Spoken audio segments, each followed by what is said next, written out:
Good morning, you guys. Happy Thursday. It's August 18th. Markets just opened. It's good to be back after taking, I'd say, almost a 2-month break. A well-deserved break after going hard for so long. I was just so burnt out and I didn't even realize it. So it's good to take a step back, enjoy life a bit, and do your own thing. Let's get back into business here. I literally just got Street Smart Edge back. I guess if you're not active on the platform for a month or two, they delete your account. I do not trade with Street Smart Edge. I just use it for the charting.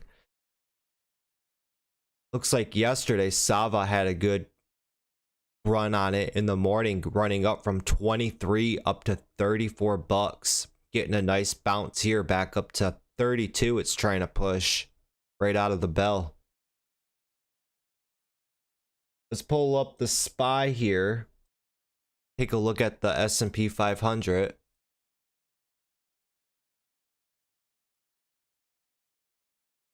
So over the last, let's see here, we bottomed here about June 17th, right around this 365 area here. We're looking at a 10-minute chart. And from June 17th, we went and trended all the way up to current right here, 430. So just over 2 months now, we've had a nice little rebound here after starting out the year trending down. We'll look at the daily chart as well. We'll pull that up.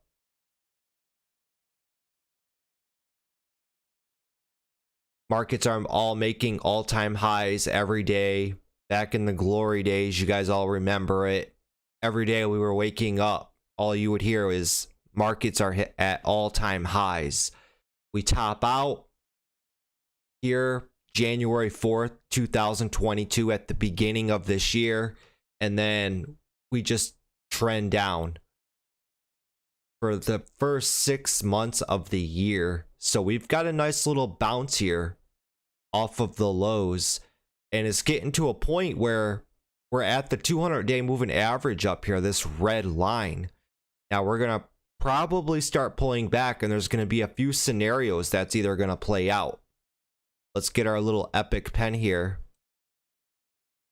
We don't know for sure what's going to happen. That's why we show up every day and take it a day at a time.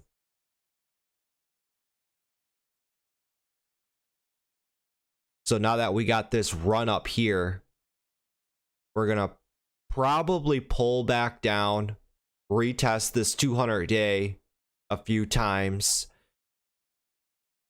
and then try to push up over it back up to new highs here. Or we'll pull back and we'll just consolidate in this area here, about probably 400. We'll hang out in that area and consolidate. We need a pullback after this little rally up here. 365 up to 430.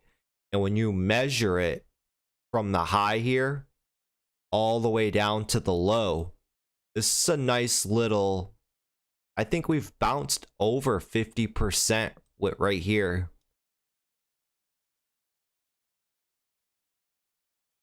Let's see, let's throw on a Fibonacci retracement. We'll measure here from the high down to the low.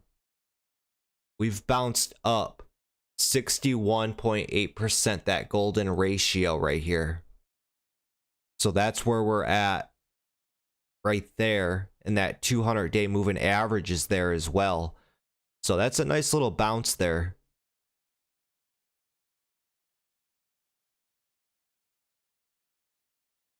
Good morning, Calvin. Good morning, Rome.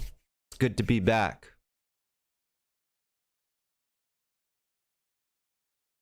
I was looking at the gap scanners this morning.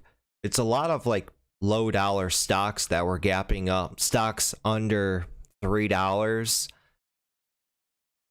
Let's tune in on those real quick and see what's going on. I know that there was a runner yesterday. I forgot the name of it.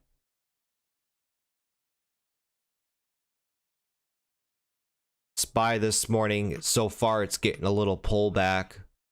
Get a little pullback, and let's see if it can continue to push on up.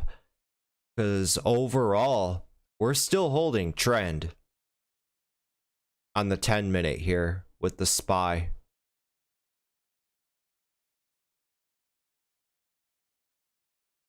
Top percentage gainer so far this morning is BRSH. It's a new name IPO. Pull up the 10-minute. This stock opened August 3rd. And you could somewhat make out like a wedge on the daily chart here.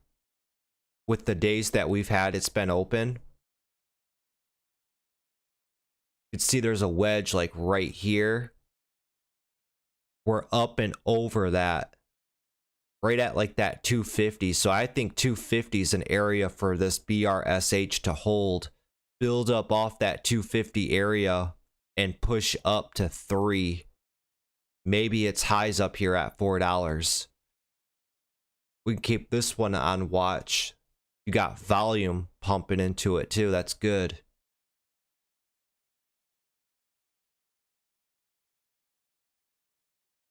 That's been the theme this year.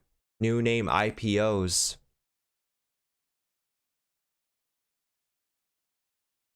This morning, let's see here. Yeah, play around at this 250. It may dip down here to 2. If it dips down to 2, I don't really want to see it dip down that low. Anytime you got a stock gapping up, you don't want to see it giving back all of its gains. That's weakness.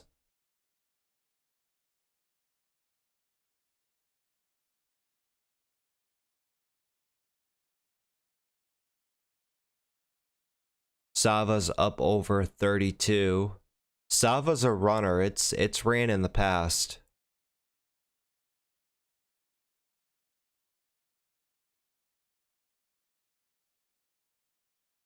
BWV, that's the other one.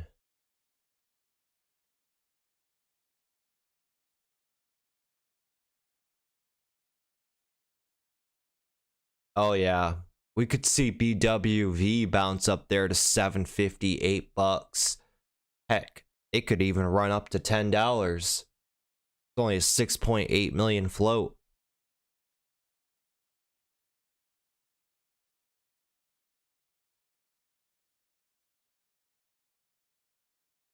Probably, now that I look at this 10-minute, it'll run up to like these levels right here. Come up, and look at this upper wick. It's already filled that void right here.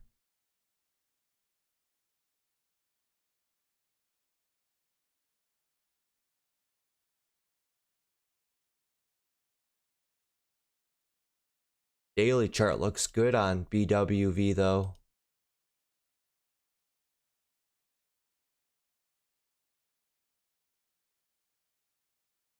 Had this big gap down from $70 down here to $8. Then it got drilled down all here. Nice trading action here. Then for the longest, it just got drilled. Now it's perked up right here. All this volume coming in. Worth keeping an eye on BWV still. Blue water vaccines. Keep that in mind though. This type of stock, it's not like a swing trading type of stock. Anytime you have pharmaceuticals or biotech stocks, they're high risk.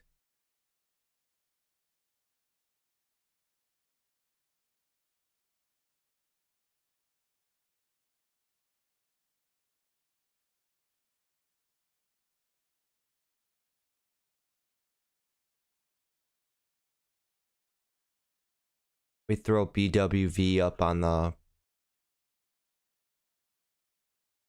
list here. AMC may even get a nice little bounce on it.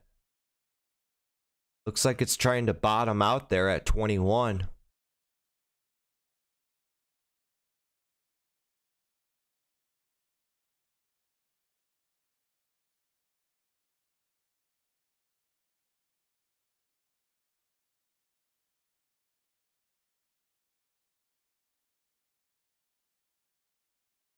CDAK. This could squeeze up over 325.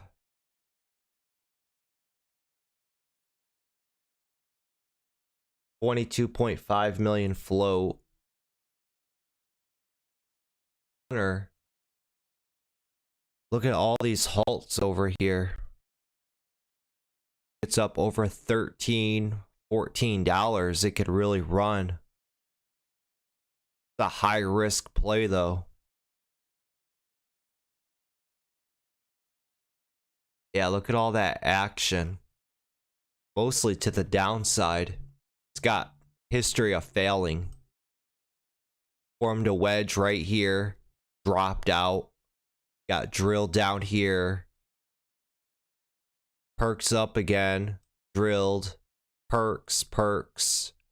And then a lot of failed action. Right at 20 bucks. It's failed multiple times. Right here. Right here. Right there. 3 times.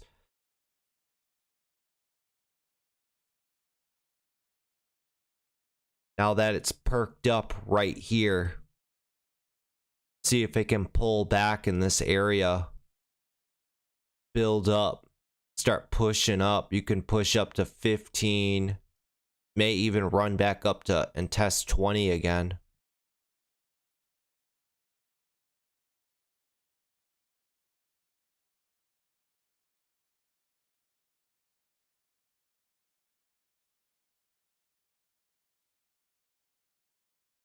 Got to be careful with your size on stocks like TOP. Got to consider how volatile it is. It's moving up and down effortlessly. $1.25.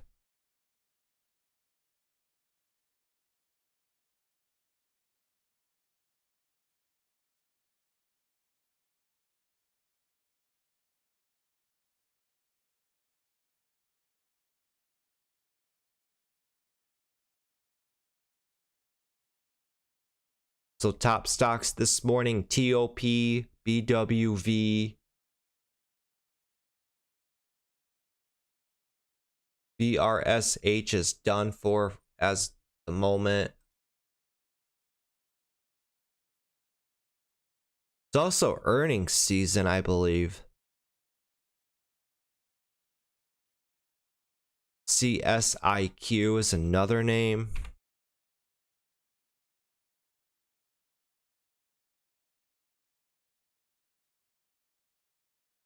Ooh, GRIN.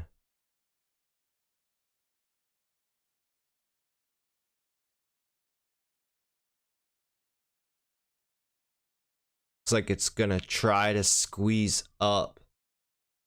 You're gonna want to see 21 hold up.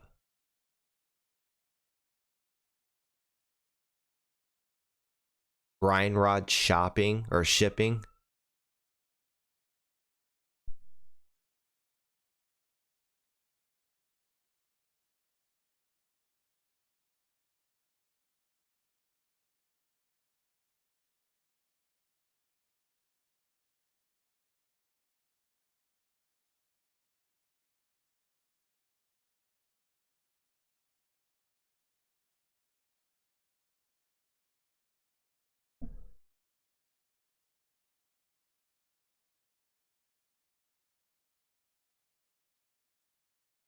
WETG just reopening out of a halt.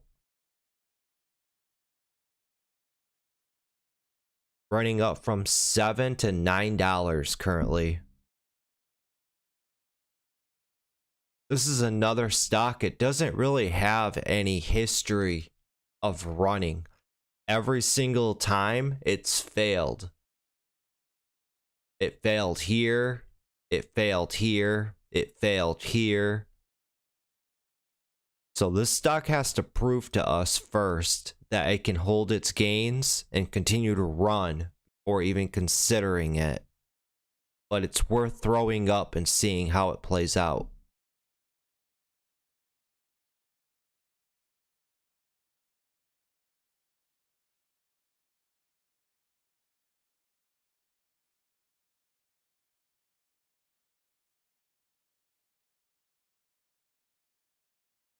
Could run up to 10.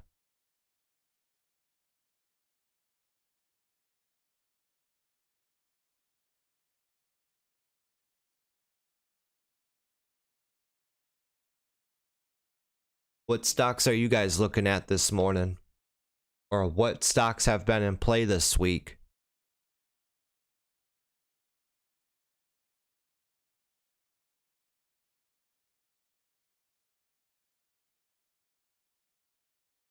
Take a look back here on Sava. It's holding up pretty well if you ask me. Sava. I'd say continues to build up off of this 30 bucks.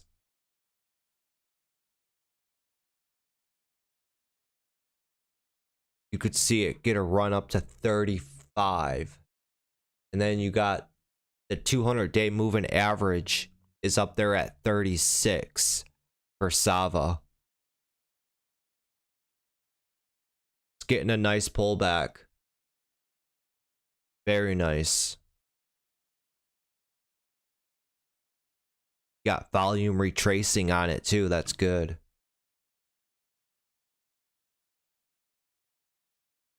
It's gearing up for its next move.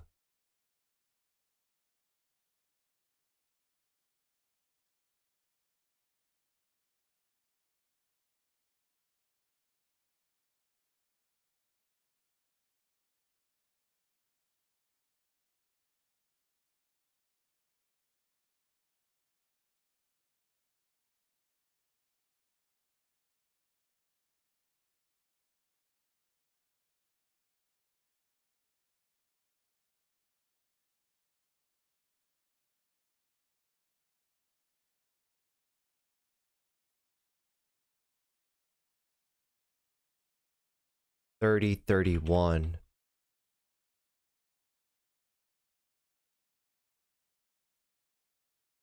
could see it run up to, like I said, 35, 36. Sava's got a history of running.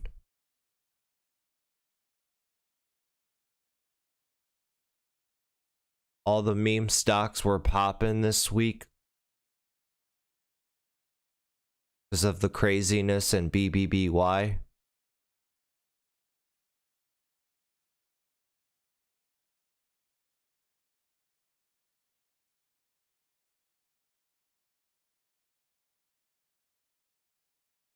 I think we got a chance here with Sava, most definitely, because when you look at it, look at the 10-minute on here, Sava. When we ran up to highs here, we did it with this extreme volume.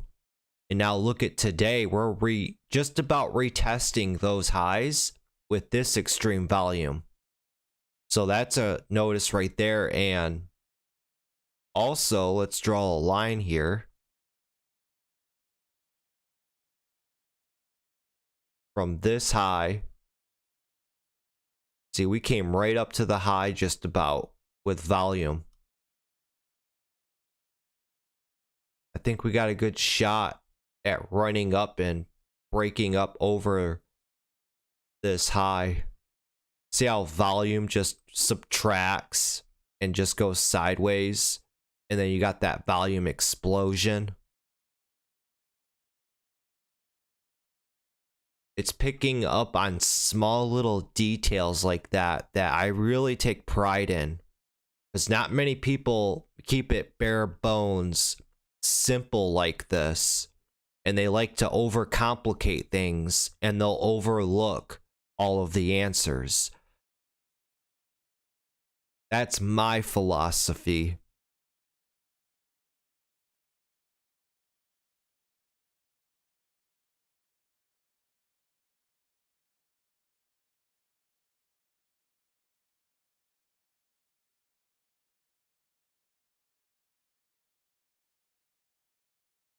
Oh yeah, BBBY. Wow, look at that daily chart. What ultimately happened with Bed Bath and Beyond here, it just started trending. See, it gradually started to just trend up, explosion. Then you got that consolidation drop, but the trend continued. And then you got into that euphoric stage. This is the euphoric right here. Look at all that madness and all that volume and how crazy price action was. And it's the same thing. Human nature never changes. Look at the euphoric chart that we always talk about.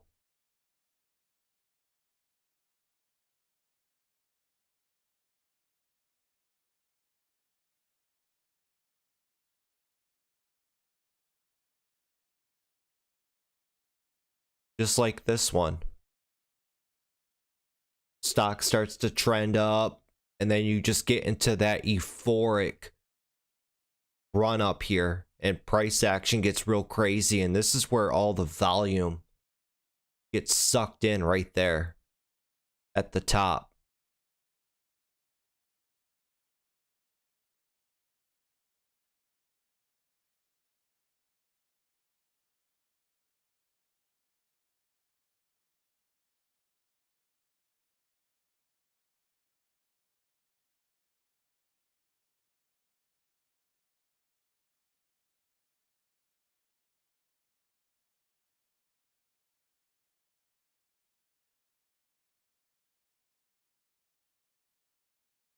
I'm gonna add all these meme stocks in real quick to the watch list.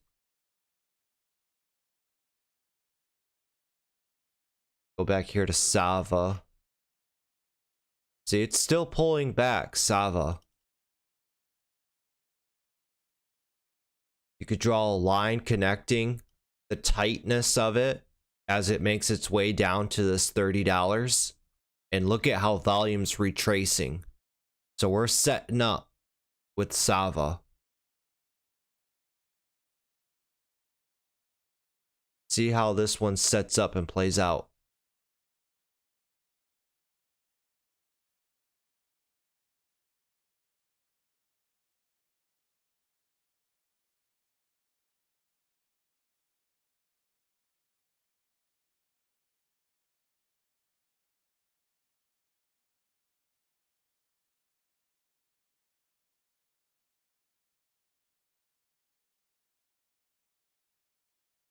Ooh, that one was a wild one.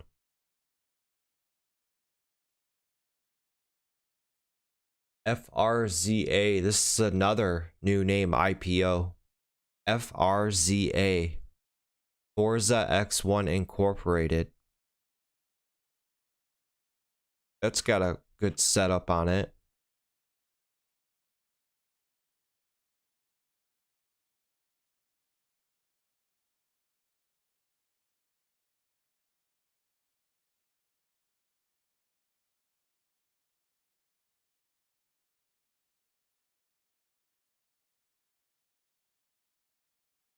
It can continue to build.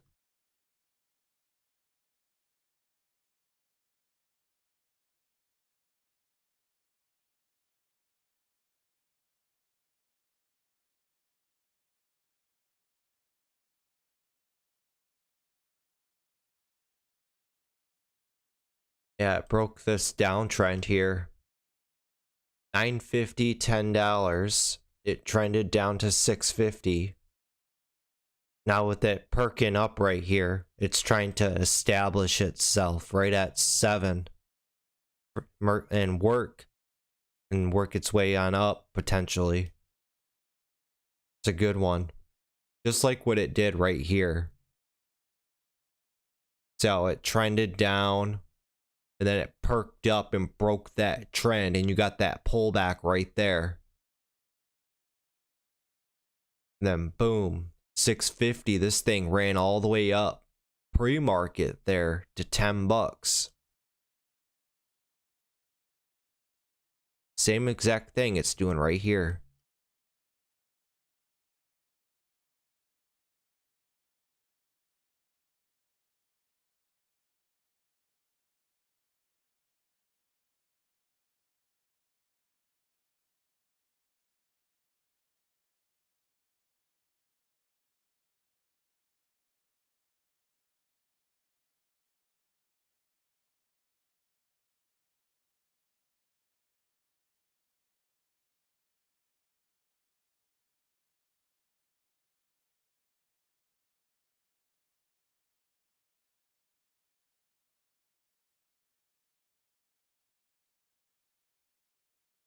I'm gonna throw FRZA up.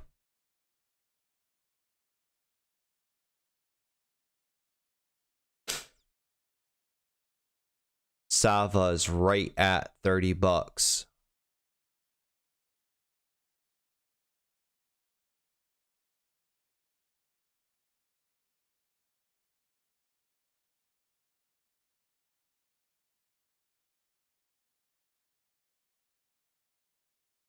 AMC's getting pretty tight as well. AMC, let's see. It topped out here at 26. And from 26, it fell all the way down to 21. So it's a $5 pullback. It really hasn't reversed yet.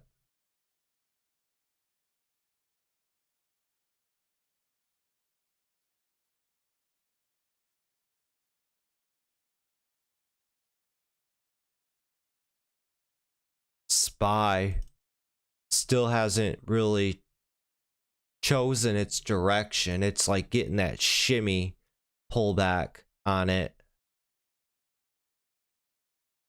That's a healthy pullback there.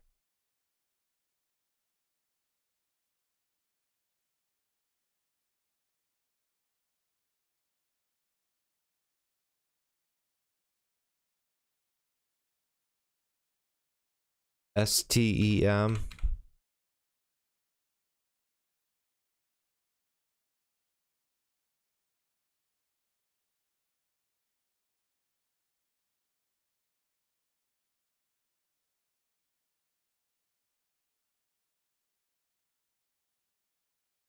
STEM Incorporated is a digitally connected intelligent energy storage network provider.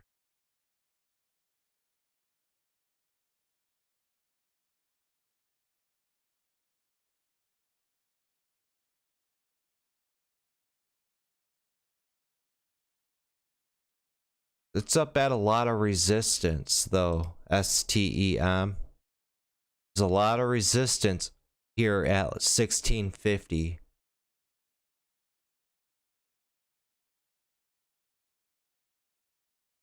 Got good support here at 1550. Look at all that volume there. Or it's just below that, right there at 15. This big volume profile.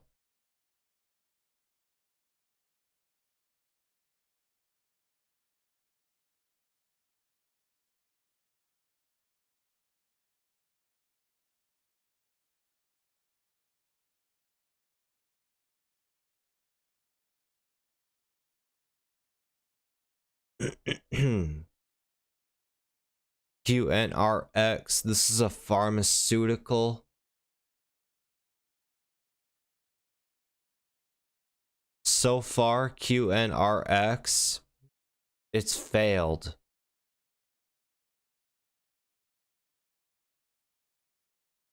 You may see a bounce on it up to 550, maybe. But when we look at this 10-minute, the stock's got no spikes at all.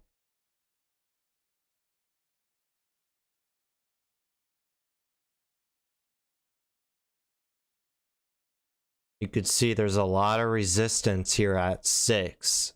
If I draw a line straight across, it's stalled out at $6.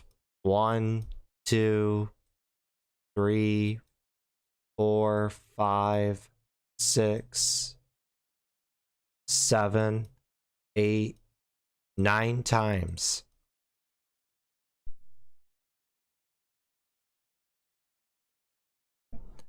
And you can also see there was a squeeze right here with the moving averages. This 55 EMA came up to that 233 EMA right here. And it should have squeezed and pushed up higher, but it didn't. You get what I'm saying? So QNRX, this one really isn't worth, in my opinion, focusing on. The proof is in the pudding.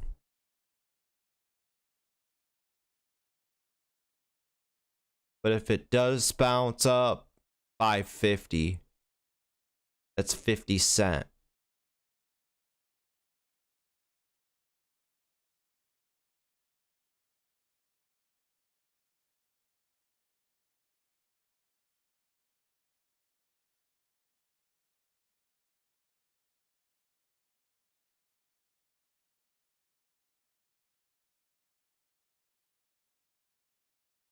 Sava fell through that $30. That's not good. But that was a good. After this run up here, and then it fell down like that, and it went sideways. That from 24, 25, that's a good bounce there up to 33. Sometimes you gotta take a step back and say to yourself, man, look at it, how much it already went up.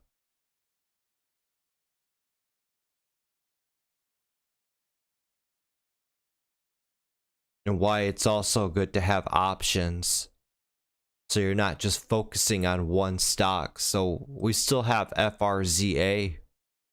This one still offers a good setup on it.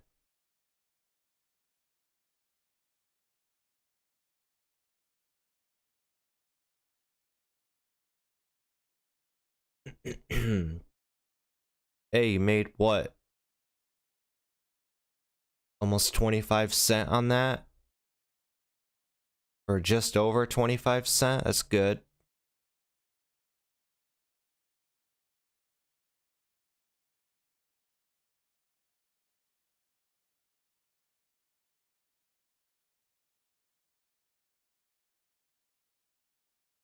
But over the course of your career too, and for as long as you've been doing this, take note of how you're feeling.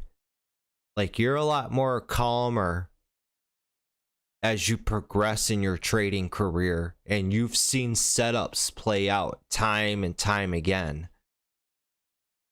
The more you witness all of this stuff, the more comfortable you get. And then that's when you could start seeing things before they happen, or setups forming that you've seen time and time again, and then you'll feel comfortable enough with the setups, your confidence.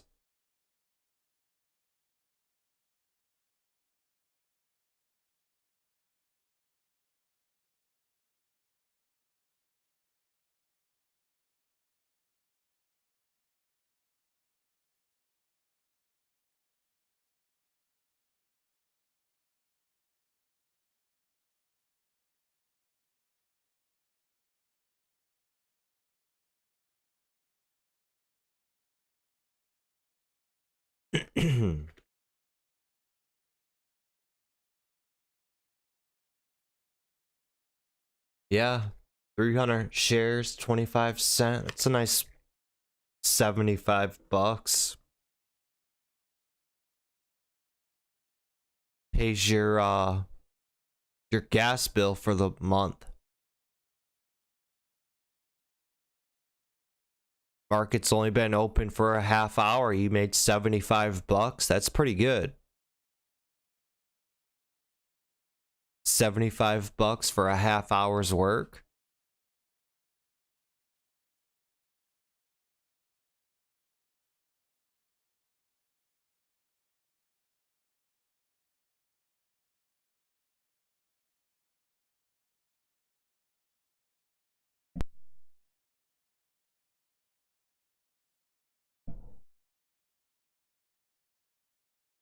You also have to remind yourself too, it's all about quality, not quantity.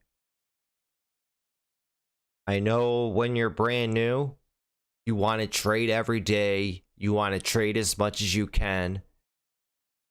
You're gonna overtrade because you're just so excited. It's natural. We all go through it. But over the course of your career, you're just gonna start to realize, like, man, all I really got to do is focus on just a couple trades, and you can make really good money just focusing on quality setups. Just be patient. They'll come to you.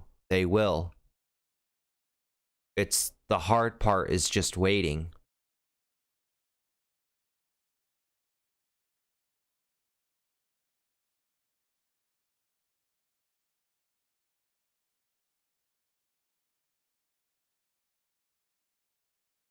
AERC. Let's take a look.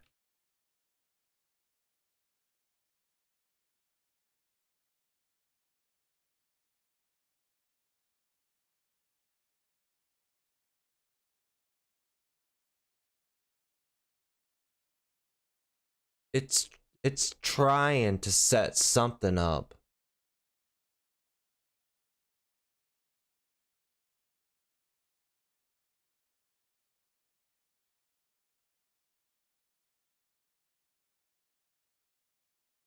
The only thing that worries me though, this stock is pretty heavily diluted.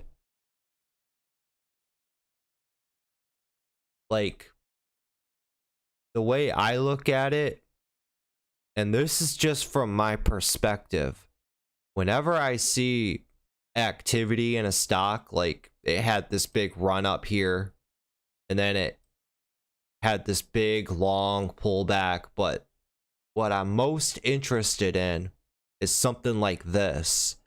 If I just see a long, gradual push down like that, it almost, to me, it looks like somebody is purposely taking their thumb and they're pushing down on this stock as it just goes lower and lower and lower.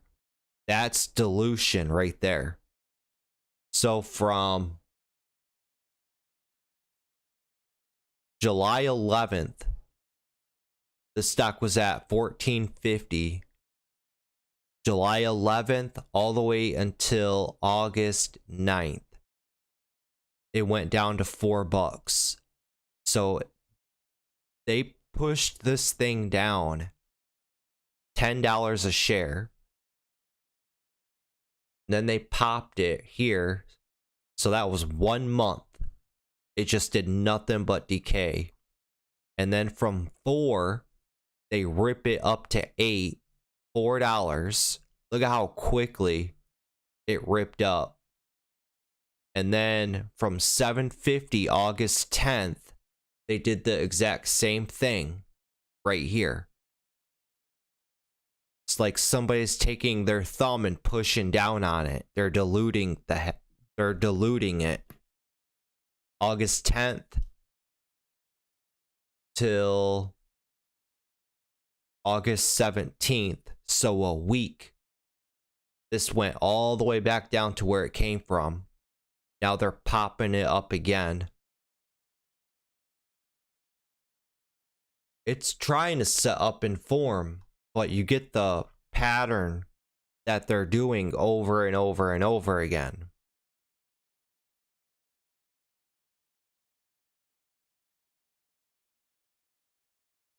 Maybe it bounces up to 6. That's what I see it bouncing up to, $6.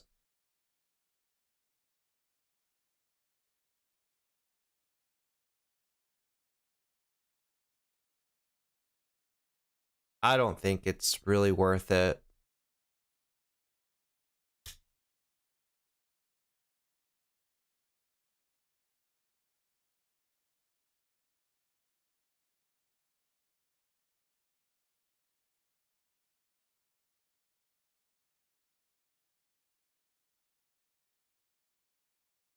Plus two, what I think of when I look at these types of uh charts like this, see all this volume.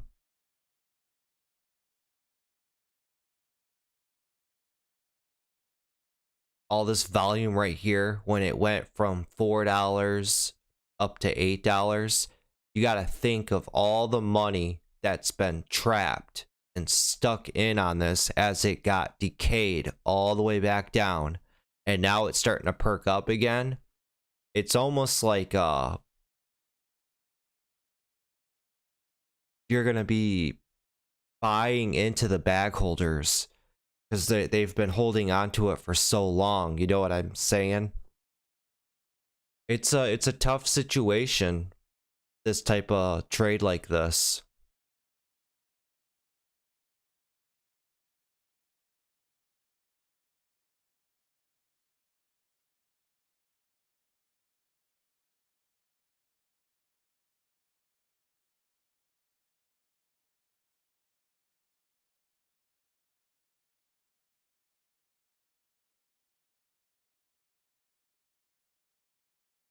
Ooh, look at BWV. That took a dump.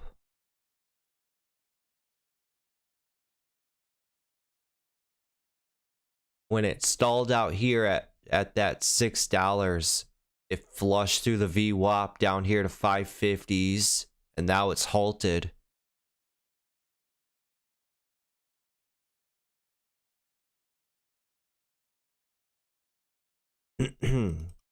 It's that saying, when a stock gets too far gone from reality. The stock was at $2.50 2 days ago, and it ran all the way up to $8 a share. When a stock gets too far gone from reality, the stock's got no business being up there at $8 a share. It was just at $2.50. It's going to come crashing down hard.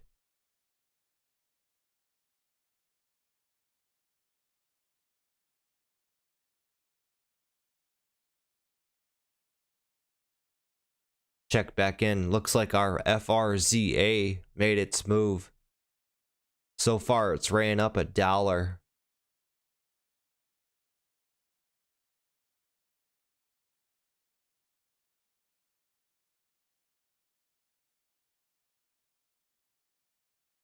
Yeah, this one was a good one. Now, you'd be looking for a continuation move on FRZA. You'd be looking for it to build up off of this $8 area. So $7.75, $8. You're going to be looking for it to build in this area here for a move up higher.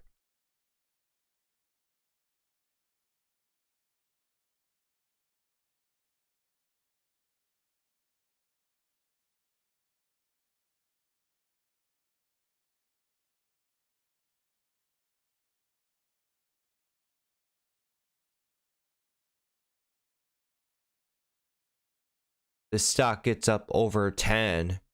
Next stop is 13. And then you got the high up there at 1450. Only a 3 million float stock. So this stock can rip.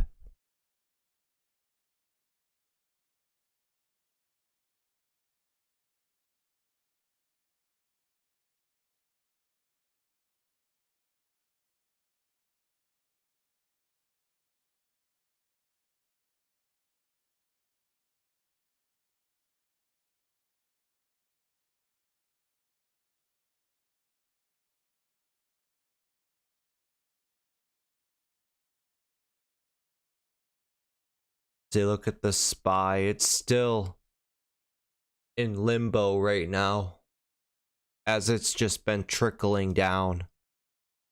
But I think we push up green on the day with the SPY. It's a nice pullback.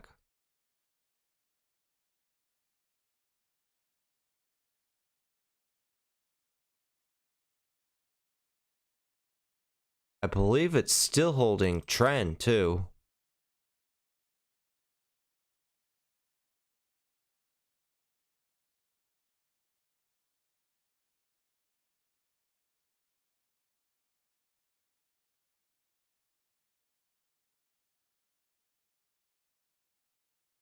FRZA is number 1.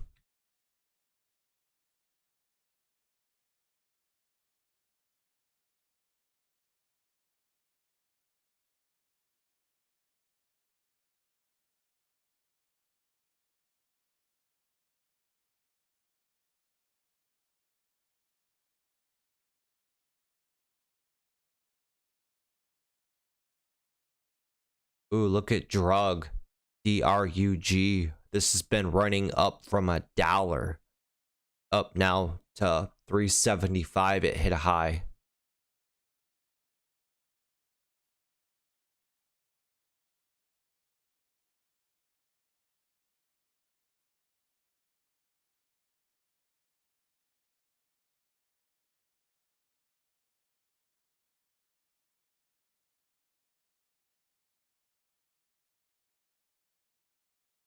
This DRUG, it's got room to run up to 450. $455. It's up currently 240% on the day.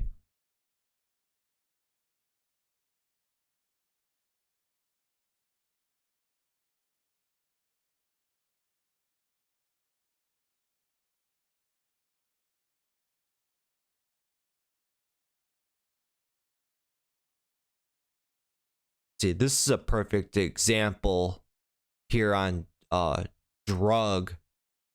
And with you, Calvin and Rome, you don't really need me to tell you this. You guys already know this. When a stock is in a downtrend like this for so long, and once it starts to break that downtrend, like it did right here, and see how it started to try and establish a base at that $1. Gradually over time, it broke that trend, pulled back, it held it, and it established a good home base at $1. Now it's in a perfect situation. Company puts out a press release. It's primed and ready to run. It's already done, set itself up.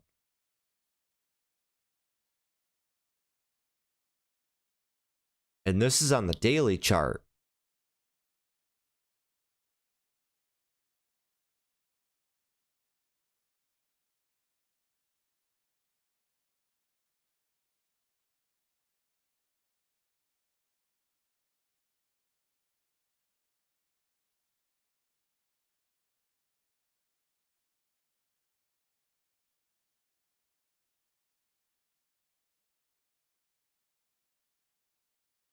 See, they came out with news August 15th. They put out a Form 6K, Bright Minds Bioscience.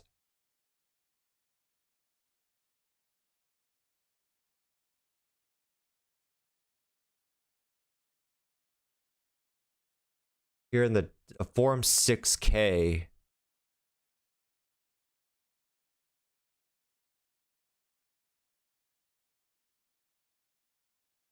let's see. I don't have a 6K in here.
The SEC Form 6K is a form that foreign private issuers of securities are required to submit.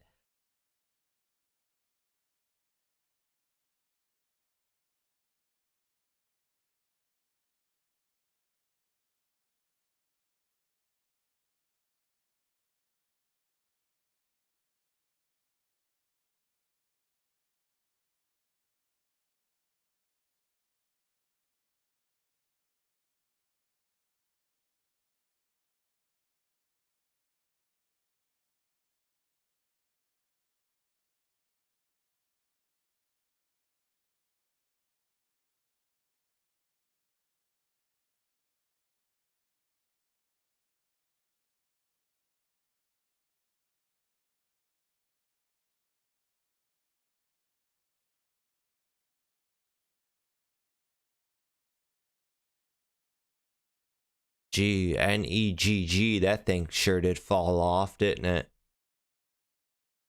Up there at near around $5, all the way down to 4.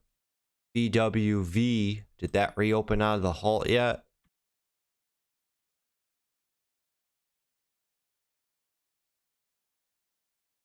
Yeah, this sucker is toast.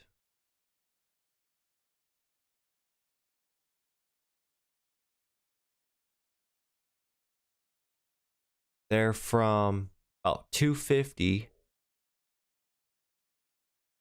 here all the way up to 8. It has now fallen over 70%.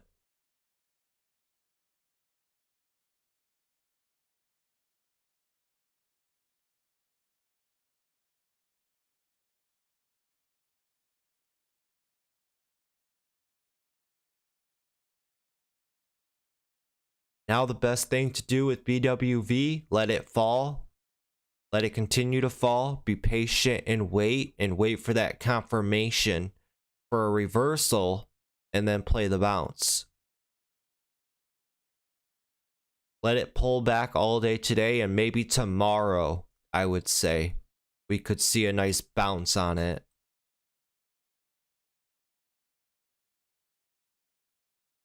Just like what Sava did here.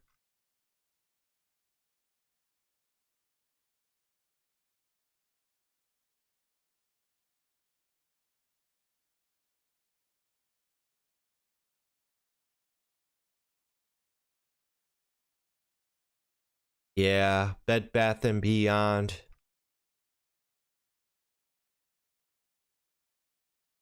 There's a lot of resistance up in this area. Look at how many times it failed at 28. People just give up on it. It wedged out here and it failed at 28. Fell all the way down to 18. Then it climbed all the way back up to 28, 29. It failed at 28 there. It failed again there. And then it tried to hold 23. It came back one more time at the end of the day yesterday to try and retake 28, but it failed. And everybody gives up on it. It crashes down.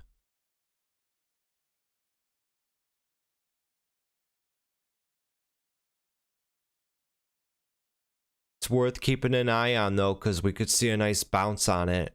So far it's pulled back, what, $11?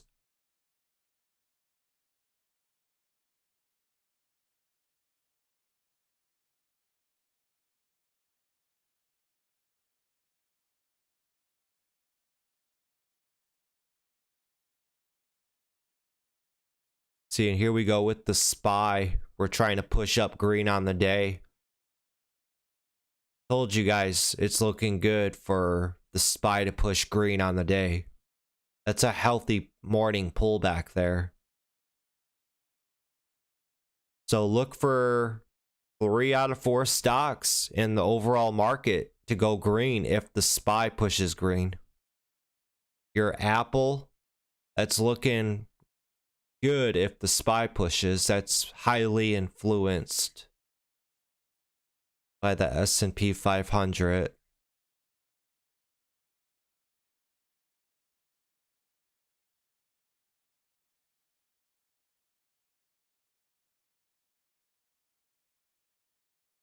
Oh man, that's a rally for Apple.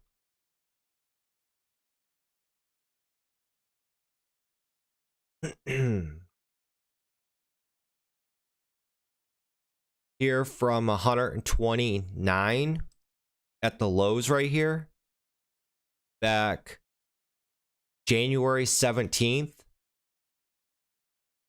for Apple on the daily chart. So for 2 months, Apple has ran up nonstop from 128 all the way up to 175. That's a $50 per share run up in 2 months, right back up to its all-time highs. So you're at a lot of resistance with Apple, and that's a heck of a run up in a 2-month span. They also just did dividends, and they also just put out earnings recently.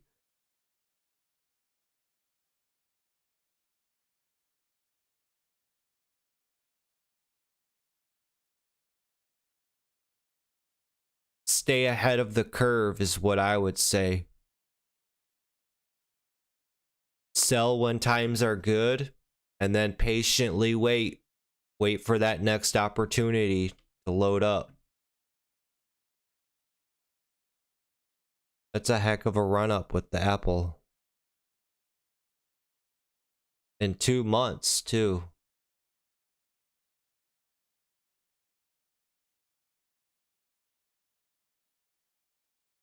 Oh yeah, big volumes coming in on INDO.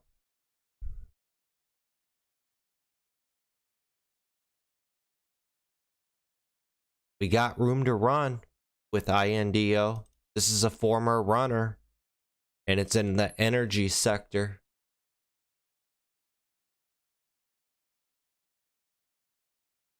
Oh yeah, that's a beautiful. Look at that nice little rounding at $6. And then boom, runs up $1.20.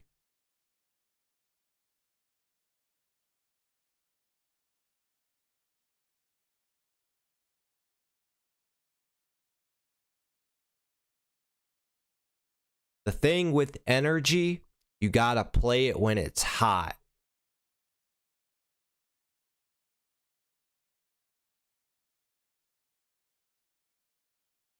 Yeah, that's a good question. Sayesel, if I said your name correctly, I hope so. If you're a long-term investor, what's the best time frame to look at? A 1 day, 1 week, or 1 month? I would say look at all 3 of them. Wow, this INDO sure is running. Look at how quickly it just jumped from 7 up to 770s.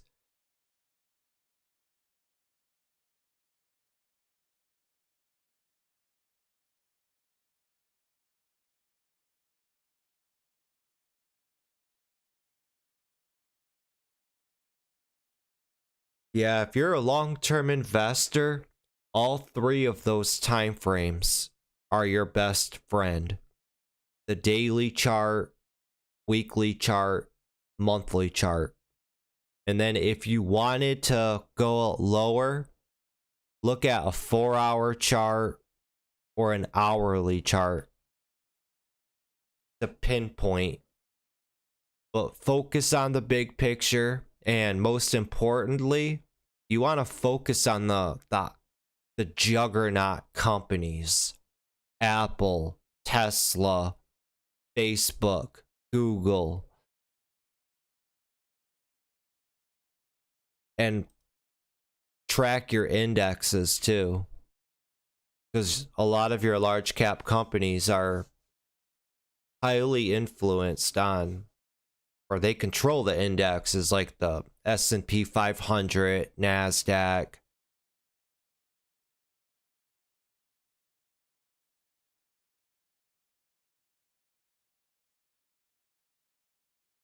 But real quickly here, let me take a look at something.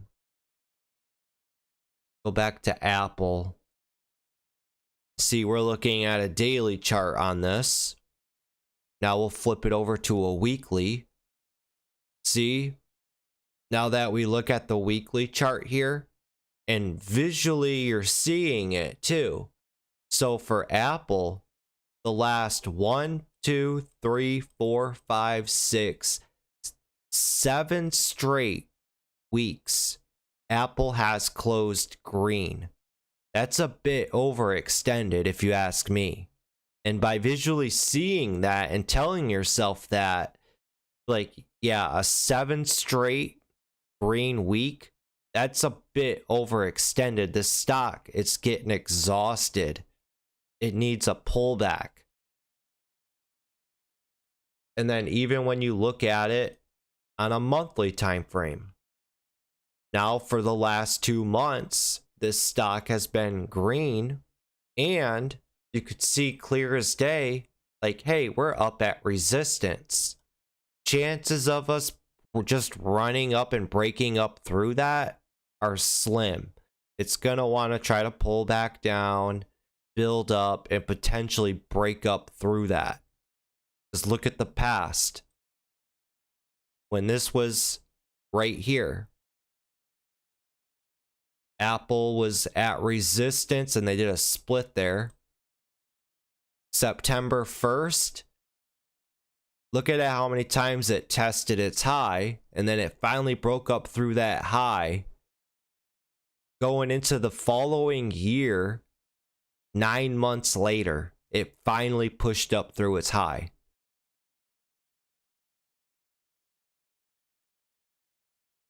And it ultimately formed a tight ascending wedge, broke up over it, pulled back right here and held where it broke out from, and continued to push up.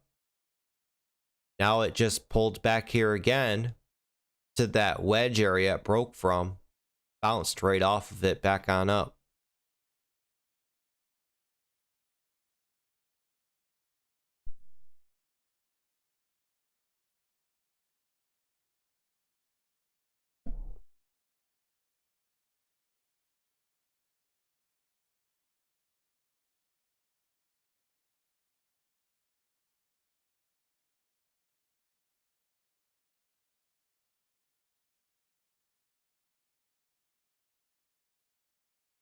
It's a good move there on INDO. It's still pushing. Nice pullback there to 7. Rips up to its high there at 750. All that volume's flushing into it now.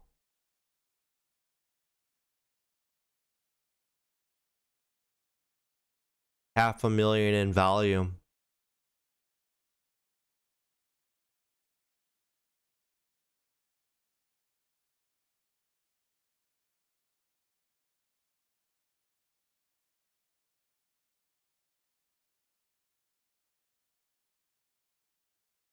All tech stocks and crypto went high since June 13th low.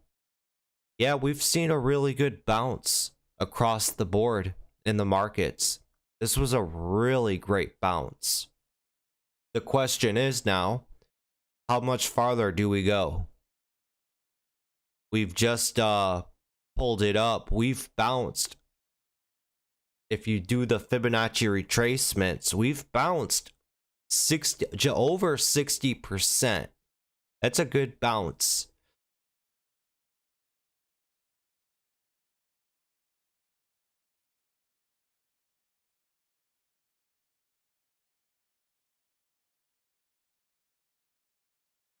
All those charts never want to just be looking at one time frame.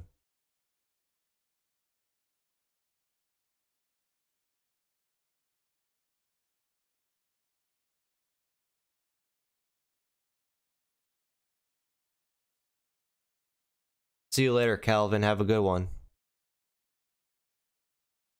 Let's check back in on our FRZA. How's that doing? Looks like it stalled out up there near 850s. Now we fell through 750s.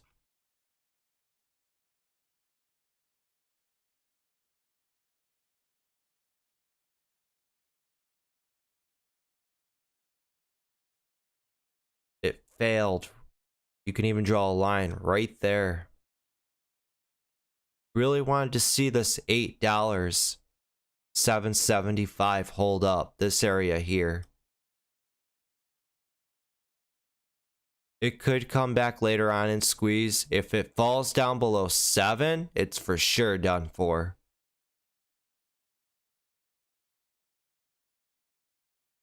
But this morning from 750s, that was a good run up to 850.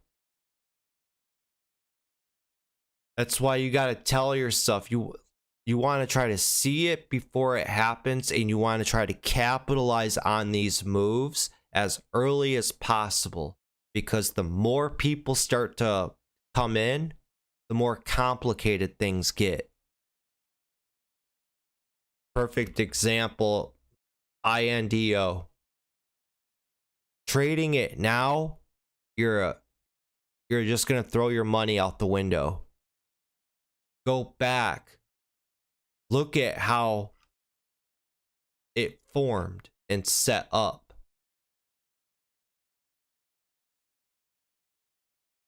How it was baselining here at 6, and you got a little volume thrust right there, and it starts to heat up, getting up over 6, pushing up near 650 and pulling back, setting up, and gradually it starts to go off on everybody's stock scanners. People are looking to trade. It's a low float stock. It's a previous runner. If you're a day trader and you're here every day, you've seen INDO pop up multiple times in the past and run a lot. More and more volume starts to come into it. Stock starts to explode.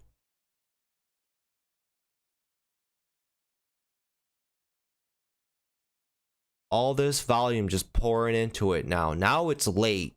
You don't want to be getting in up at these levels. It's done made its move.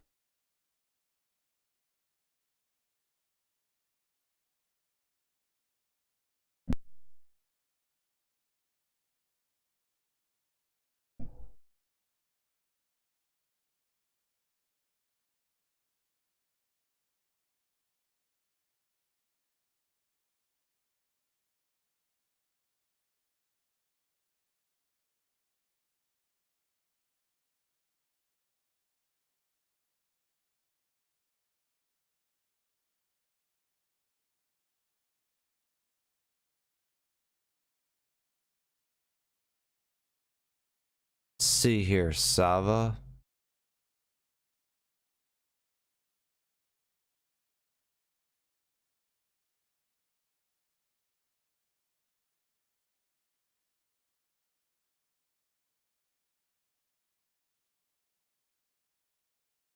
At 3150.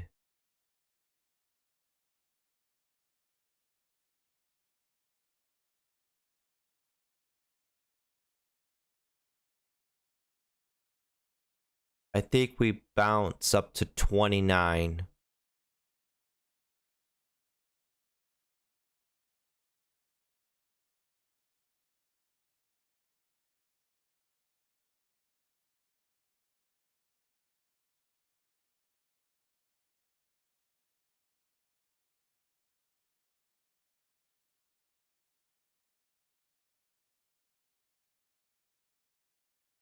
Yeah, I love trading these types of setups like this, when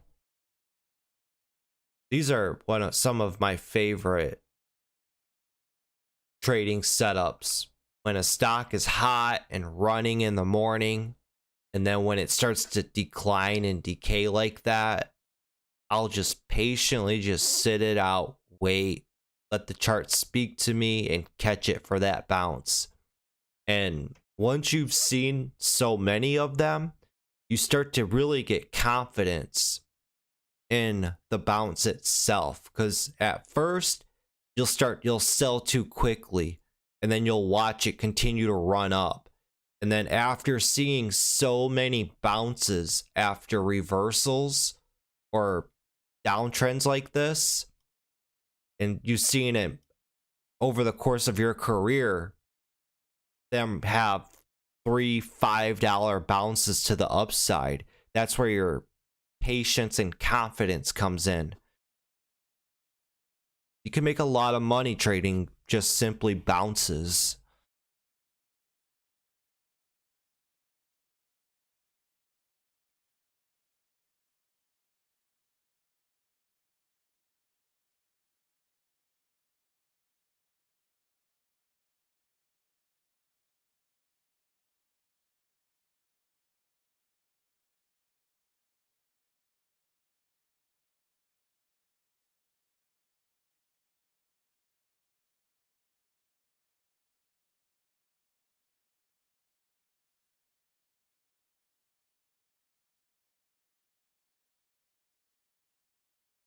We had this was a while ago too. I noticed whenever you have a hot stock, the red line, it's always like so far down there. And I've noticed more times than none, or a lot of times, stocks bounce perfectly off that red line.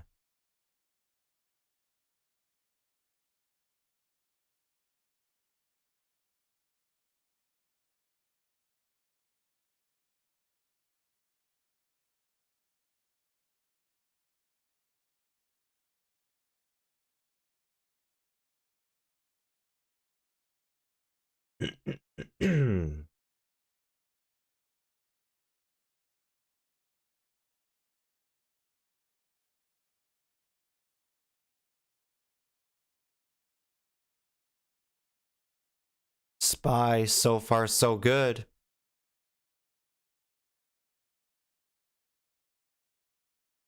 She's trying. Same thing with the Qs.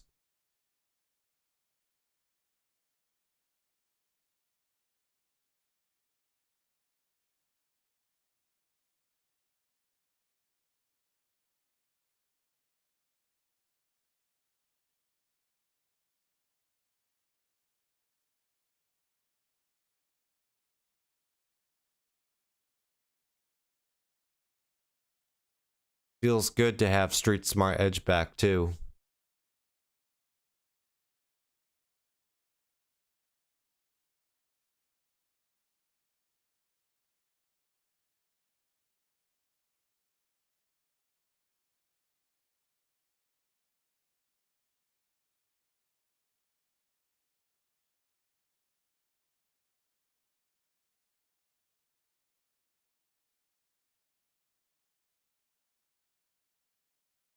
Ooh, AMC fell through.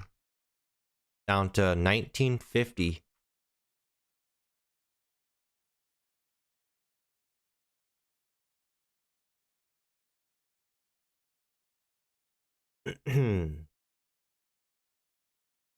See, a good practice that I always did, I would just stare at the chart like this and just put it together. In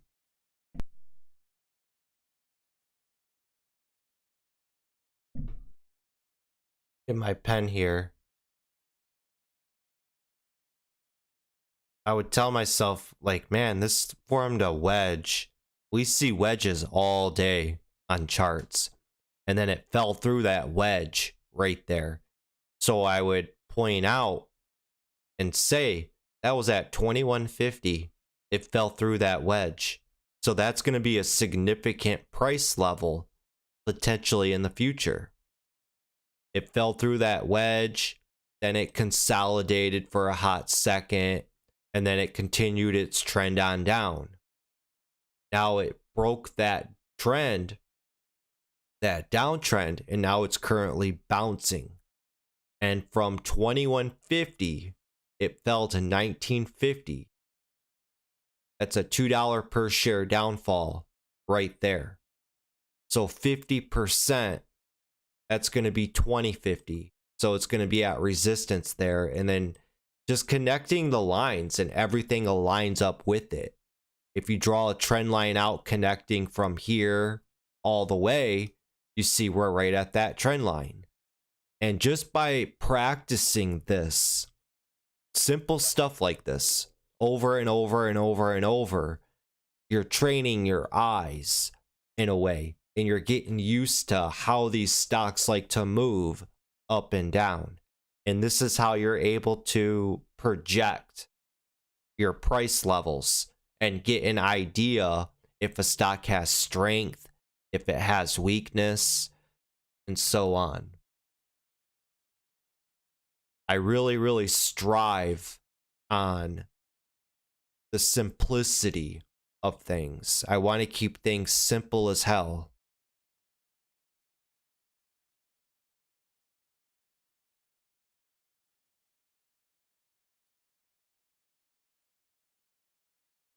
What's that saying? People naturally overcomplicate things because it's the easy thing to do.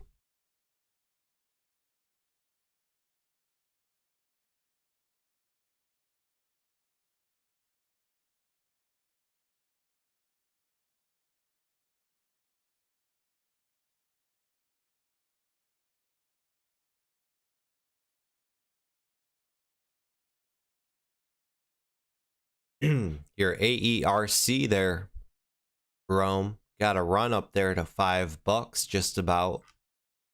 Now it's pulling back down to that 450s.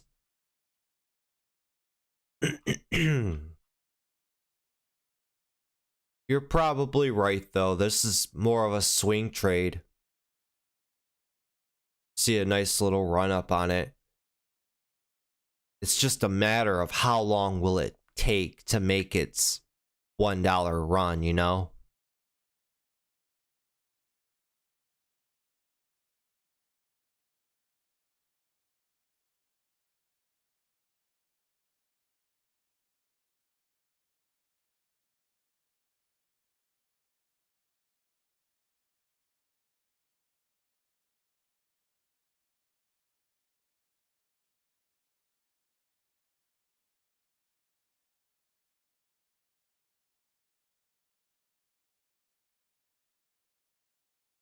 Let me see here.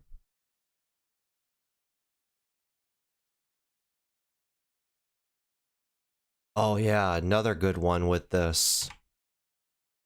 Let me see here. Let me get the... Do the fan, or I could do the arcs. I'll do the fan.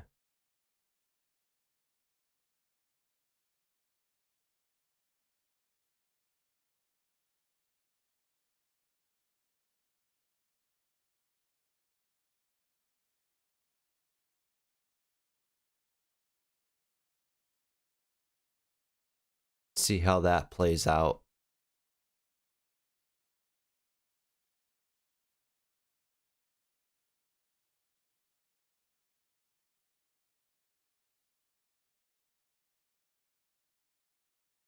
Hey, good for you, man. Still a solid trade there. Anytime you're able to make money on something.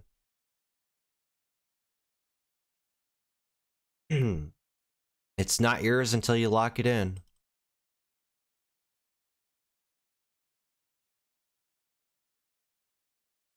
Bed Bath & Beyond got a good little bounce there. Nice $2 bounce.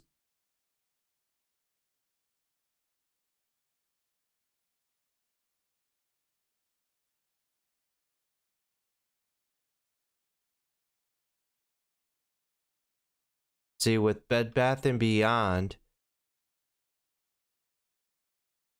what I see here, it had support right there at 1850. And it got beat down really hard right here. Every high got drilled hard until it eventually fell through this big triangle. It's like the triangle is like the ultimate pattern on charts. Our eyes are naturally going to pick up on triangles left and right. We fell through that, had a quick consolidation here, tested its low. See, it pushed lower all here on this high volume, and when it tried pushing down lower here, volume wasn't as high. That's something to take note of. And from that, we start recovering and we push on up. Now, if we get out our tracement tool, measure from the high this morning down to that low, 50% is at 1850, right there. And that's right where we fell through that triangle from this morning, 1850s. So up near 1850, that would be a target or an area for this stock.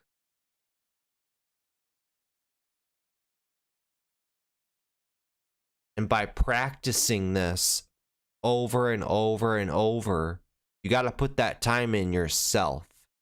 This isn't something I could say or just show you and then you know it and then you'll do it every time. It takes a lot of dedication and practice to train yourself to physically do this.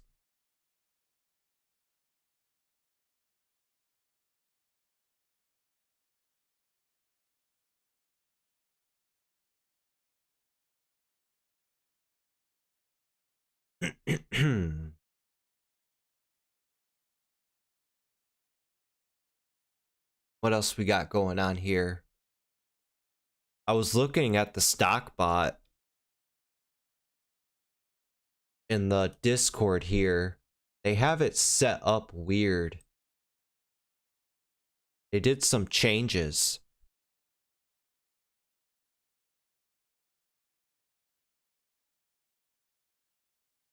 Yeah, activities plus one option.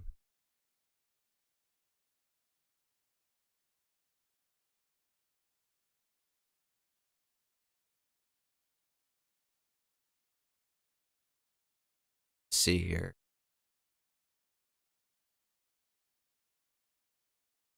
Most active stocks. There we go.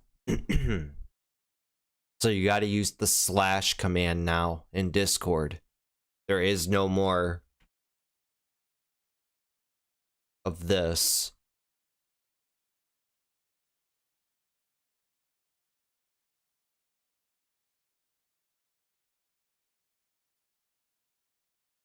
So we got BBIG, BBBY, AMD, AMC.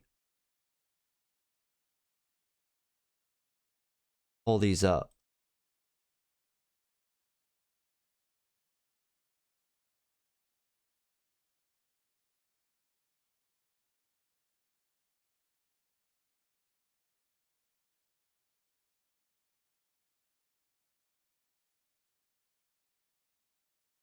There goes your BBIG too there, Rome.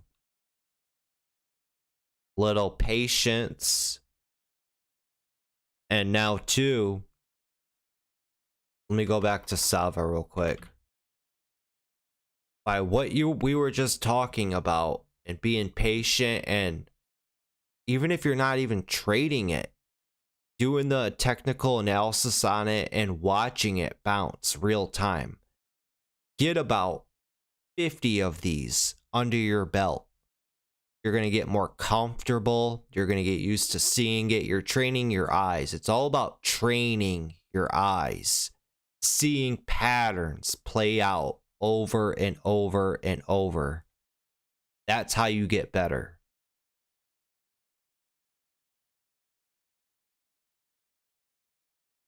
Also being aware of the market condition too. Knowing where all of the indexes are at. If you know they're all up at resistance, you don't want to really be going after breakouts if you notice your stock is correlated with the overall market.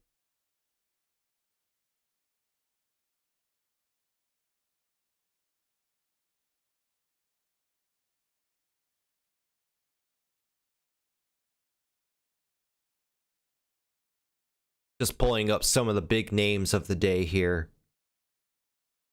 Bluebird, this is a popular one. This has popped up many times in the past throughout my career as a trader. It just never really does anything though. Like, look at this random nonsense here. Yesterday. Stock just halts. Probably news pending for multiple hours, and then they open it up here at $8 a share, and then they just dilute the hell out of it. Then they get them again this morning, making it think people think it's ready and it's going to run. And what do? They dilute the hell out of it. It went down even lower than where it was at yesterday. From 6 there, it tipped down to 550.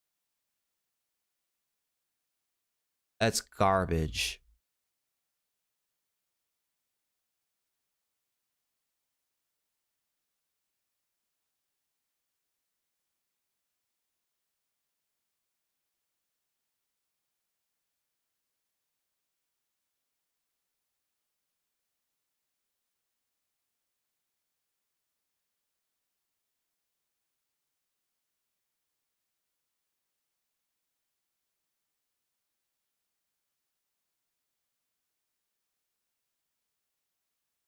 Then tomorrow's Friday.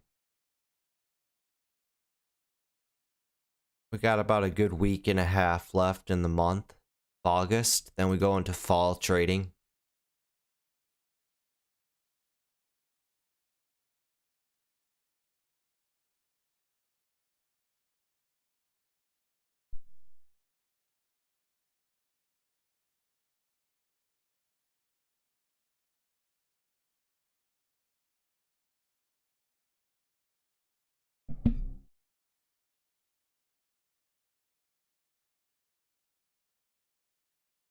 Well, we've been streaming for an hour and a half. It's going on 11 a.m. It's my first day back in almost 2 months, and it feels good to be back. Today was just hanging out, looking at charts, and I'm trying to really get familiar with the market again. I don't want to just jump in and start trading. I want to get familiar with the conditions. We just went on an epic run in the indexes the last month. And we're going to start running into some resistance, I think. And I personally think over the next couple weeks, as we near the end of August, and also keep in mind, we got to take a look real quick at the earnings calendar here. Let me pull it up. Good website for that is Earnings Whisperer, which is right here. Take a look at that calendar.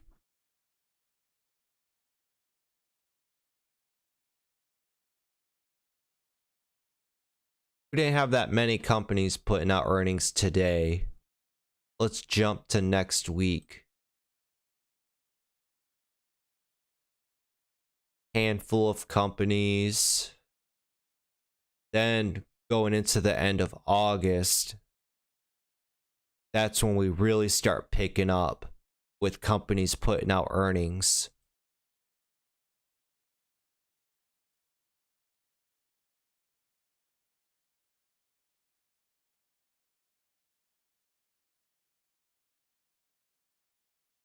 The Feds also put a number out too for, they talk about interest rates and the strength of the economy. I think they were good numbers they put out. That's why we had such a good rally in the indexes.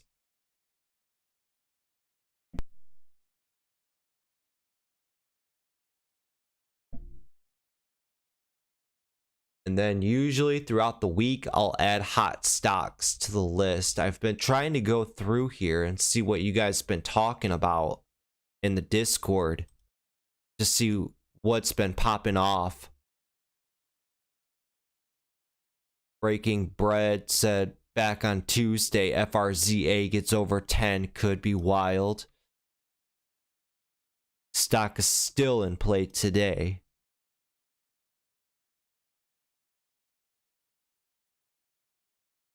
Let me pull up some of these names here. Mara.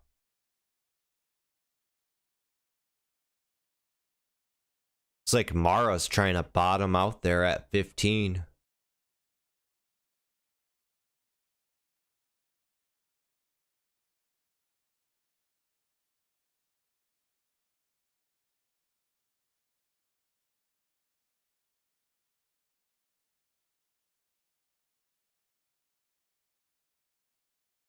Oh yeah, and also with Tesla,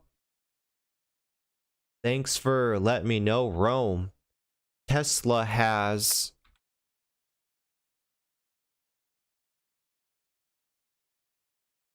an inverse ETF, TSLQ. It's a bear ETF.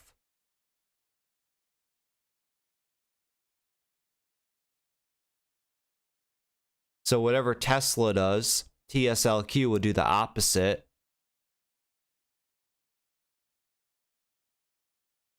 Read this little bio here.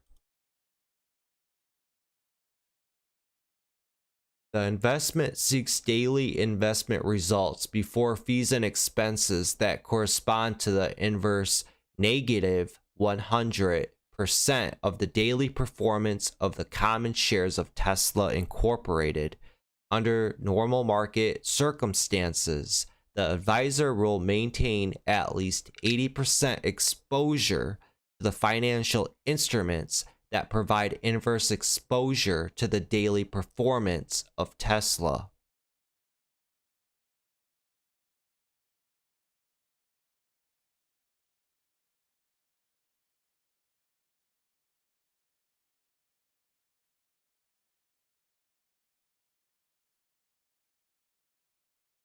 If I was to guess, and I knew this 3 years ago, 4 years ago, and still possibly today, out of all the companies out there, which one would you guys say is the most shorted stock? If you guys were to guess, what would it be? GameStop, AMC, Tesla?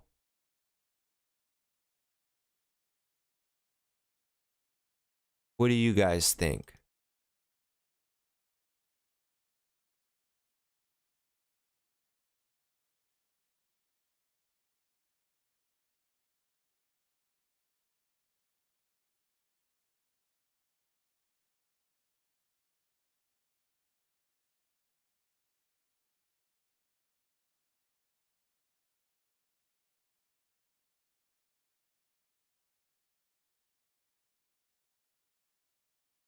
They actually have a list.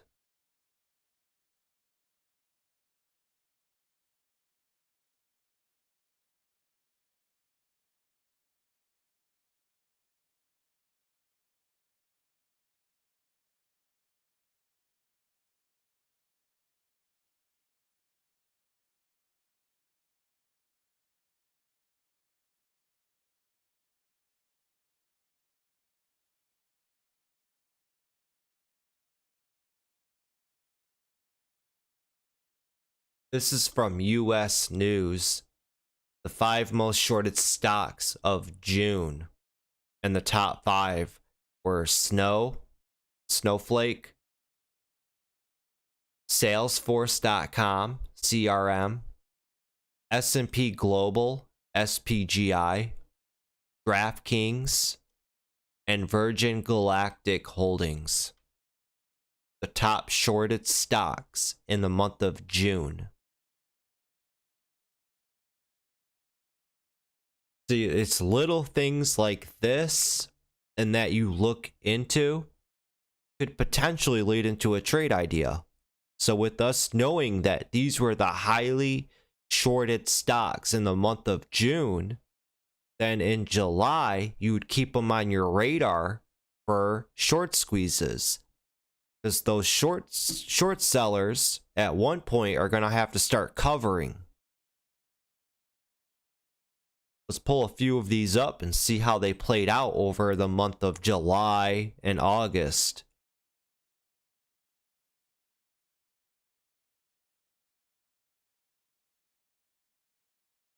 They also said Tesla, I think it's a volatile stock though. Odyssey Trading, I'd have to go Tesla.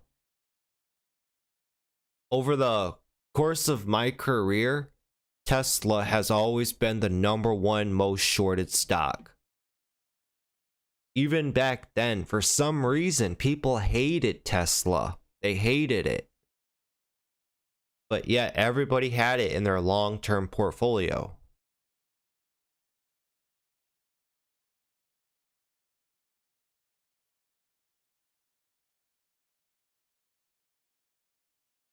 We're looking at the monthly here on Snow, but back in June, which was right here was June, and this was on the most shorted stock list. After June, from 120, this stock risen up to 180. So that's a $60 run up in 2 months from the most shorted stock list here on US News.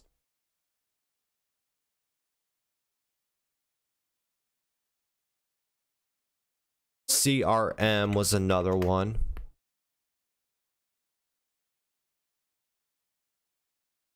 Back in June, right here, $310 all the way down to 150. And from 150, it's bounced up to almost $200. So that's a $50 run up there. And the stock's bounced. SPGI is another one. Once again, in the month of June, most shorted stock. And since then, from $310, it's bounced up to $400. It's a $100 bounce to the upside. And the last one we'll look at, DraftKings.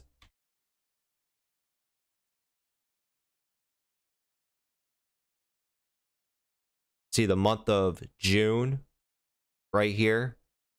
From $10, it's bounced up to $20.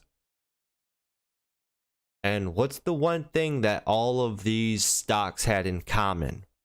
When they were the most shorted stock for the month of June, you could tell clear as day that they were in a downtrend for the longest. So it's like, same thing if you look at an euphoric chart, but upside down.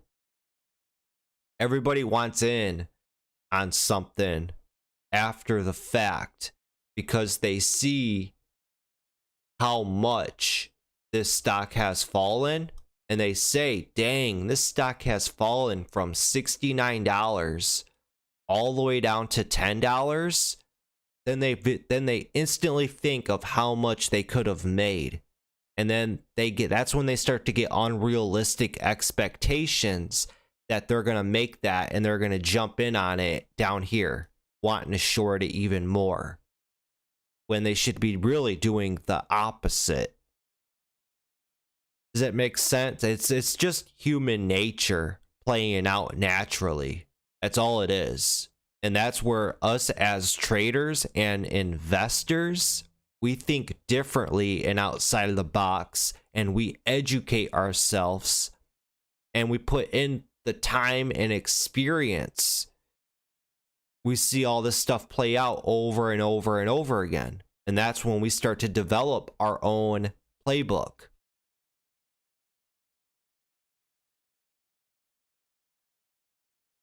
That's a good bounce on DraftKings.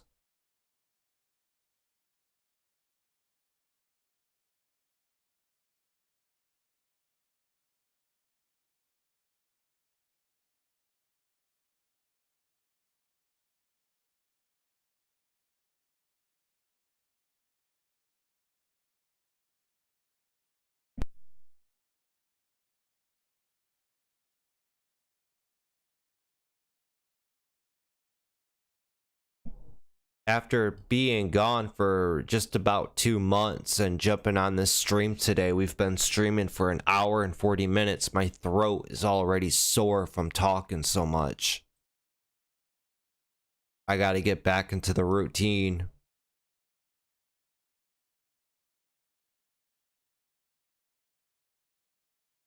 Streaming. Oh wait, I should have shared that website.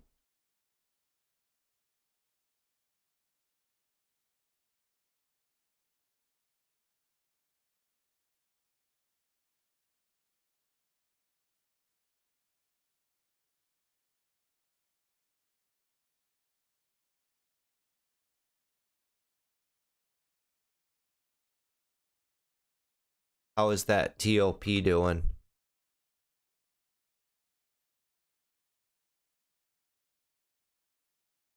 It sure is trying, huh?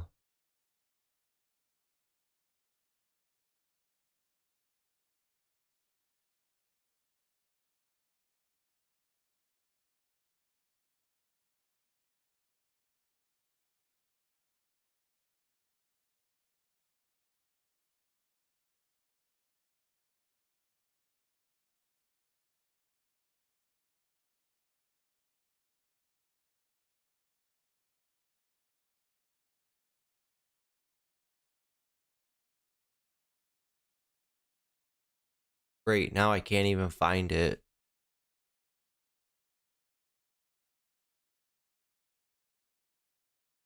Where did I go for the last 2 months? I just honestly took time off. I cashed out of the stock market.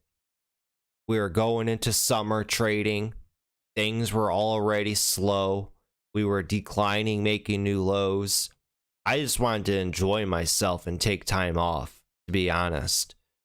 And when I actually took the time off, I didn't know I was burnt out. But when I was actually having the time off, I was enjoying it, man. I did not want to come back. I did not. I tried coming back in July. I showed up for like a couple days in the Discord chat, and then I just wasn't feeling it. I was like, I'm not ready to come back yet. So I took another month off. And to be honest, I enjoyed it, man. I enjoyed not being obligated to show up and stream, run a community. It gets tiring running a Discord community and a YouTube channel. And I didn't realize how burnt out I actually was.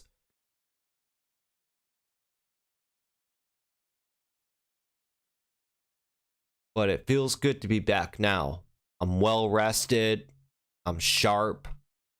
I'm ready to rock and roll. Ready to end out this last few months here of 2022.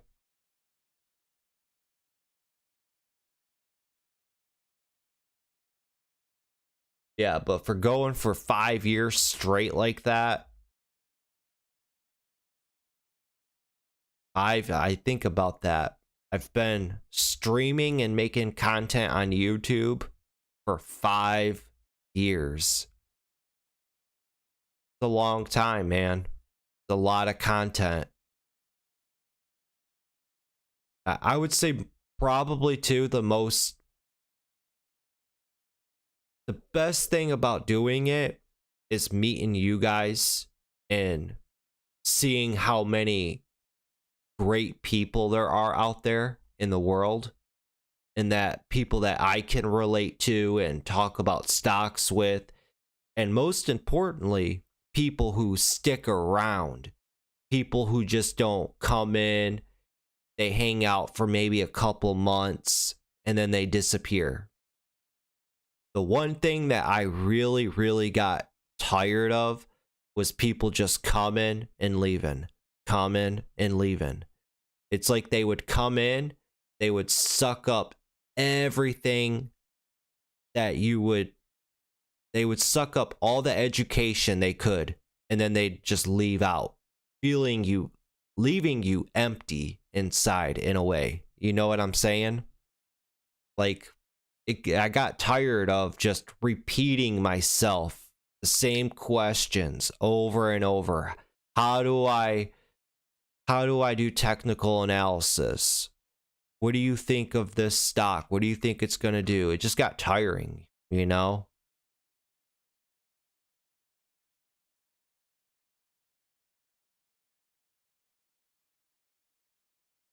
When I first started getting into this and making content and teaching people, I'm like, hell yeah, I'm going to teach people.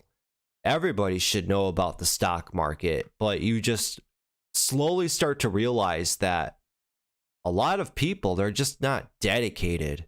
They're not, or they can't dedicate themselves to the stock market. Like, you honestly have to live and breathe the stock market. Like, you have to obsess over it if you want a chance at being good at this, because you're going up against smarter computers that are only advancing as days go on. You're going up against some of the biggest money in the world, smartest people in the world.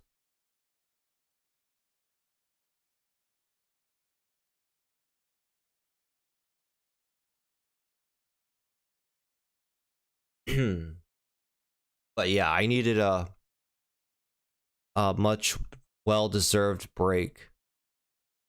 Started playing a lot of baseball on MLB The Show and just doing things that I wanted to do. Not obligated or tied down, you know? Felt good. It really did. It felt really good. But I'm glad to be back now. I was trying to find this list that we just had pulled up. I can't find it. I wanted to share it with the guys here in the Discord.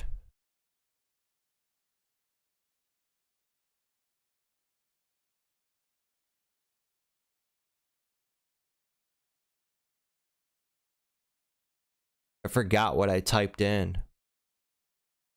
Top shorted stocks list.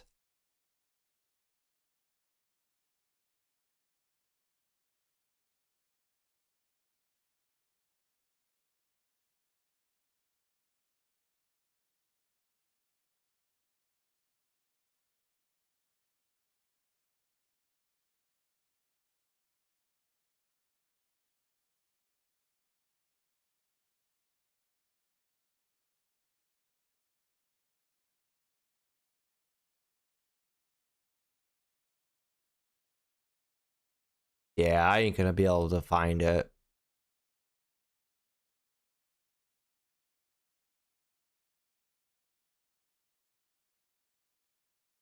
Wow, GRUG is still going. Look at that. Running up there to 450.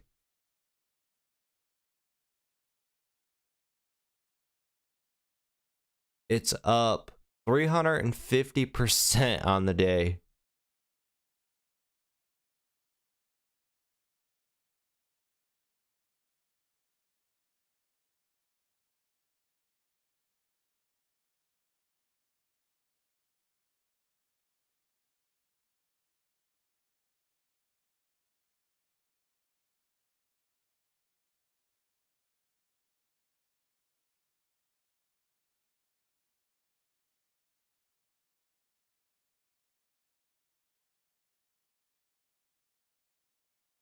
There we go. Thank you for that. Control H. There we go.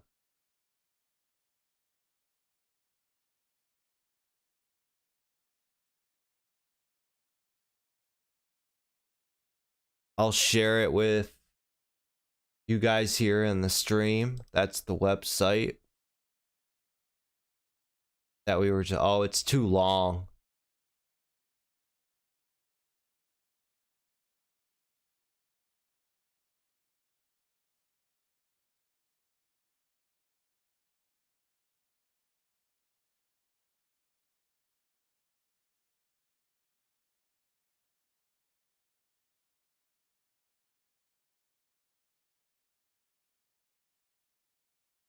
Here's the website though. US news. 5 of the most shorted stocks of June. I'd share it with you guys in the stream here, but it's too long of a link.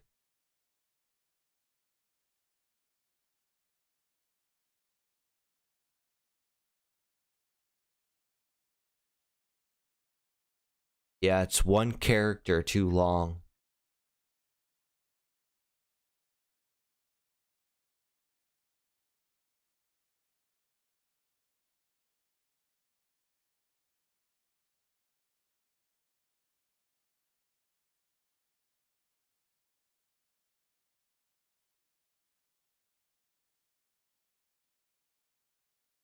Spy is still doing its thing. Trying to set up. We'll probably see it push up potentially here at the end of the day. It's just consolidating and resting as we approach lunch. You guys hear a beeping noise? That's a truck backing up outside.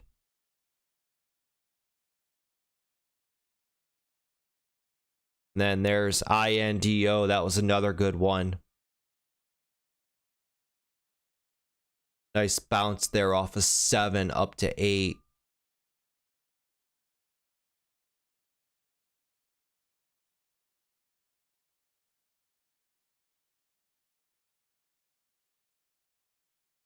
This will probably fall back down to $7.50 and then play around $7.50, $8.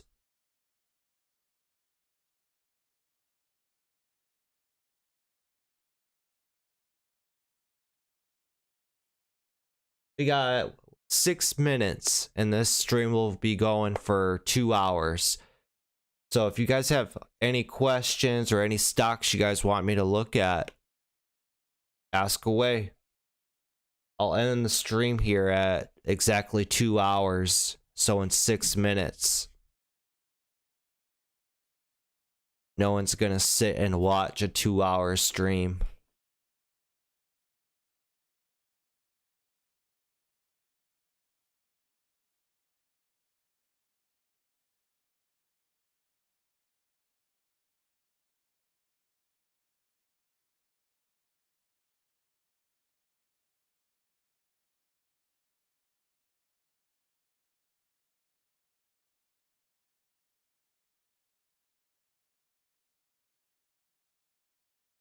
This REUN had some halts this morning. A lot of randomness.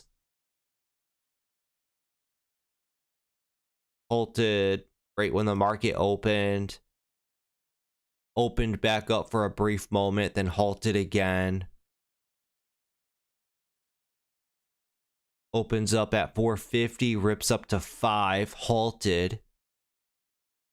And then reopens at 550, rips up to 650, halted again.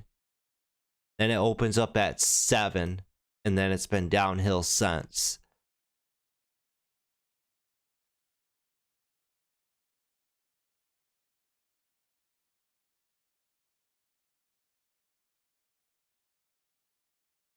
A lot of randomness with that one. TUSK. This one's been gradually trending up as the day goes on. Breaking away from that consolidation at 4. Just under 4 there.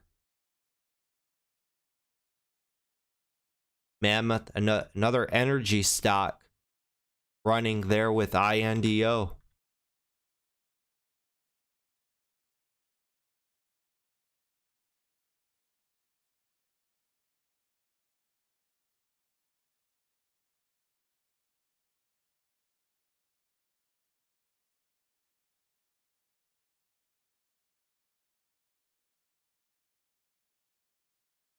See what AMC's doing. A lot of nothing. Bed Bath and Beyond stalls out there at VWAP and $18. Still keep it on your watch list though. The more this stock pulls back, the better that bounce will be. We're now currently day 2 straight. Bed Bath & Beyond's been pulling back from its highs. So from 26, 27 down to 17, it's pulled back so far $10. The more it pulls back, better that bounce could be.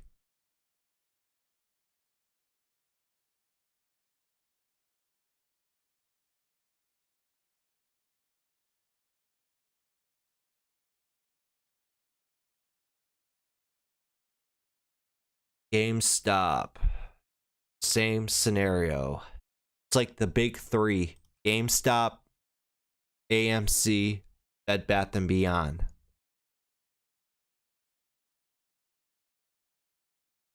Here's Soul Hypnosis. How's it going? GRMN.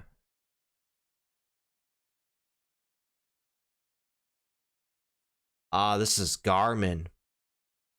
Garmin it's a trucking GPS. So truckers use this. The Garmin GPS. I used to be a trucker, and it's not really the greatest. It's one of the top GPSs, but for truckers, it gives you a lot of false roads to go down. Let's take a look at it. We've been in a downtrend with Garmin ever since last year. August 27th, 2021, it topped out at $180. Since then, it's declined, and it's still in a decline, down here to a low of $93 a share. It's a big downfall. Look at the weekly chart here. It's still in a confirmed downtrend on the weekly chart. You can easily connect a line and see that this stock, it's been trying to get up and over that trend line, but it's been failing and failing.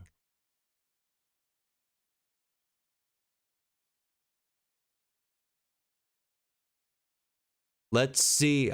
It's worth, this is more of like a long-term type of stock, I would think.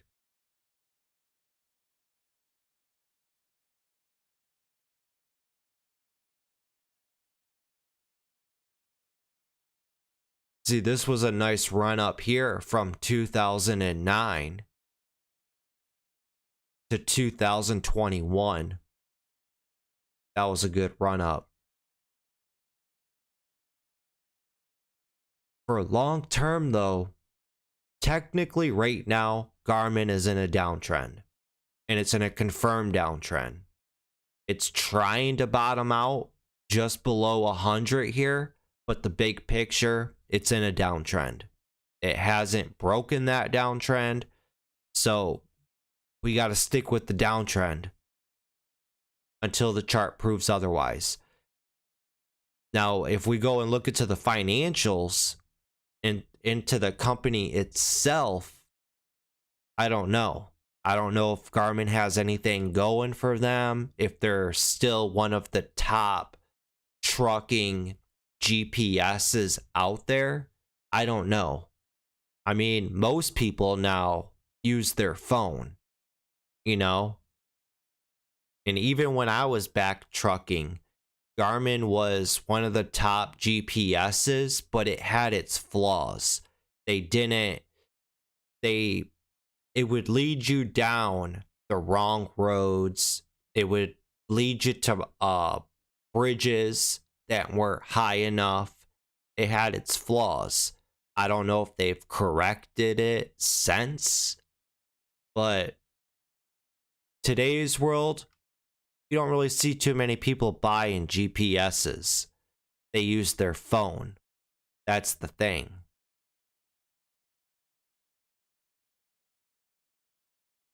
That's my only concern on Garmin. I don't think it's a strong company. I don't. But it's worth, with that decline like that, maybe this does have a nice little rebound on it, back on up. Maybe it gets a nice little rebound up to 125, maybe 150.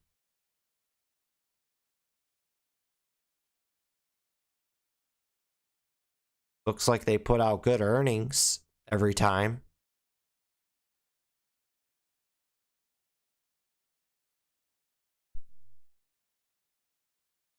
But the bottom line, too, you want to look into the SEC filings. Is this company making money? Period. Are they making money or are they losing money? A good website to do that is Flash SEC. That's you have to pay for it, but if you're a long-term investor, Flash SEC, it's going to save you a lot of time. I'm not sponsored by Flash SEC, or I don't get kickbacks or anything from them, but Flash SEC, that website's going to save you a lot of time.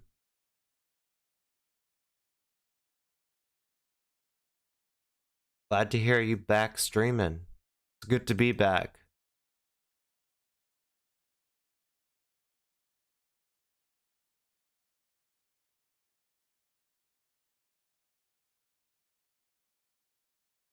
So we had a few energy names pop off today. INDO was one of them. Getting a good run up this morning from $6 up over $8. We also had a quick pop in FRZA running from 7 up to almost 850. A lot of the action really took place within the first hour of the day. We got the Qs, NASDAQ pushing up green on the day. That's good. The SPY pushing up green on the day.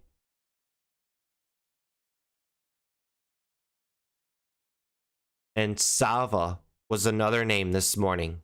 The first half hour of the day is when it made its move. Since then, it's been getting drilled down. This was a hot stock the last few days.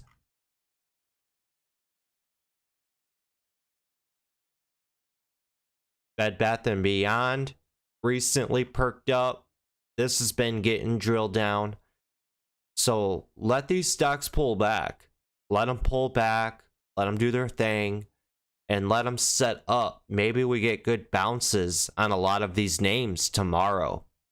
Maybe even Monday. Keep them up. Keep that watch list refreshed.